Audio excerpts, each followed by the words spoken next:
ළමයි ඉන්නවද? ඉන්නවා. ඒගොල්ලෝ සලකන්නේ මම ඒක කරදර කරන්නේ.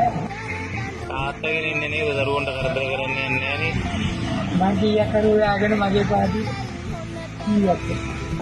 දැන් දවල්ට කෑවද? දවල්ට නම් කෑවා මේ රාට අනිවාර්යෙන් බිස්කට් එක හොයනවා. වයස කීයද?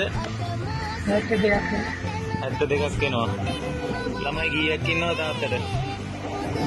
6 දෙනෙක් ඉන්නවා. 6 දෙනෙක් ළමයිත් හදලා දුක් මහන්සියලා කෙල්ලොමනේ. ළමයි 6 දෙනෙක් දුක් මහන්සියලා හැදුවා. රස්සාව මොකද කරේ තාත්තා? බේකරි රස්සාව දාඩිය පෙරාගෙන මහන්සියලා නේද රෑ නිදි මරාගෙන. දැන් පුතේ හිටියා නම් සර් යකෝ මේ අපේ තාත්තා උන් කෑම නාගිලිනේ. මම දරුවෝ ගානේ කතා කරේ මට මම කැම්බරේ දරුවෝ වෙන කතා.